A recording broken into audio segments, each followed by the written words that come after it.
Well, hello there, welcome back to my channel. This is the Unintentional ASMR Book Club.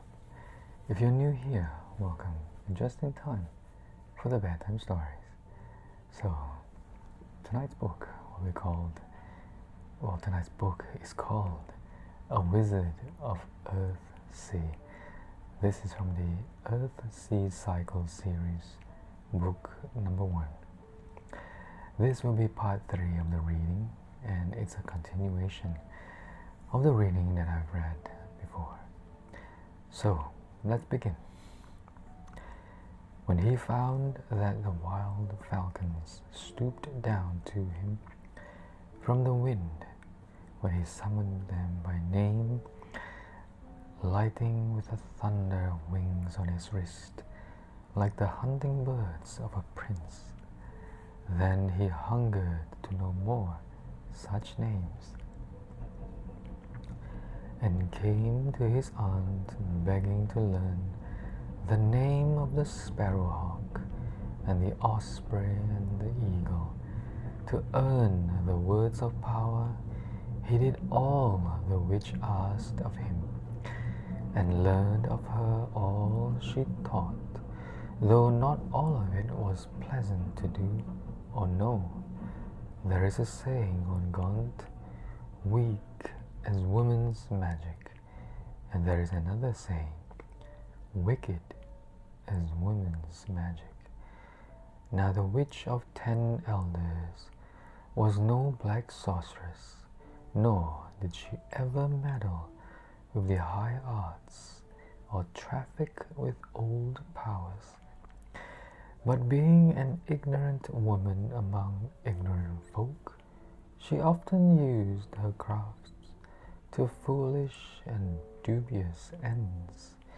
She knew nothing of the balance and the pattern which the true wizard knows and serves, and which keep him from using his spells unless real need demands. She had a spell for every circumstance, and was forever weaving charms. Much of her lore was mere rubbish and humbug, nor did she know the true spells from the false. She knew many curses and was better at causing sickness, perhaps, than at curing it.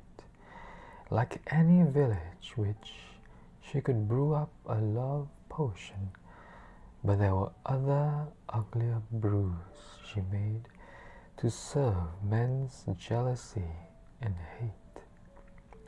Such practices, however, she kept from her young apprentice, and as far as she was able, she taught him honest craft.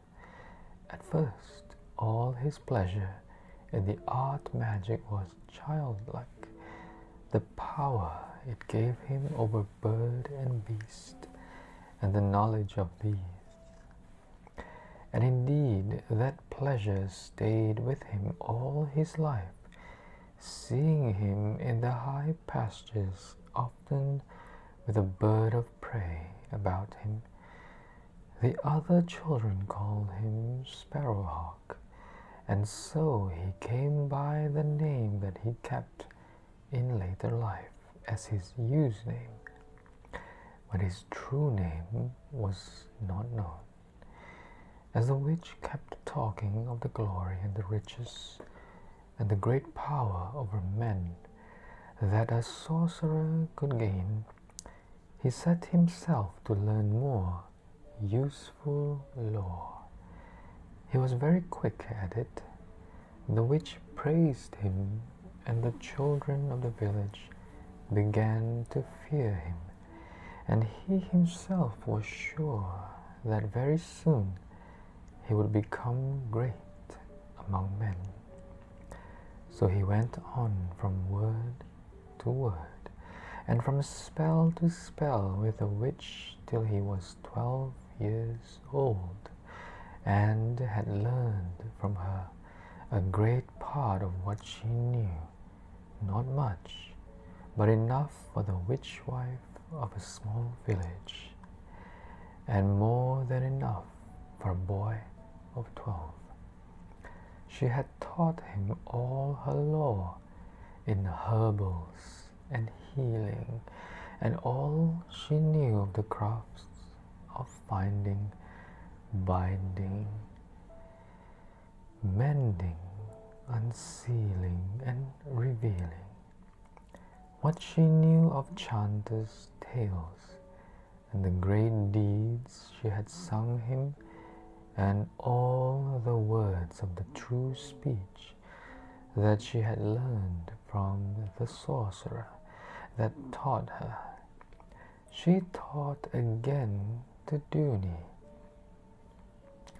and from weather workers and wandering jugglers who went from town to town of the northward vale and the east forest, he had learned various tricks and pleasantries, spells of illusion. It was with one of these light spells that he first proved the great power that was in him. Alright, so that was part 3 of the book called A Wizard of Earthsea. I hope you enjoyed listening to that reading. If you do, give it a like on YouTube and share it with the world. And don't forget to subscribe. Right down there, there's a button for you to click on that. And you might as well click on the button while doing that. Alright, I wish you well, and I wish you have a great day and a great night. Until then, I will see you in the next video. Goodbye.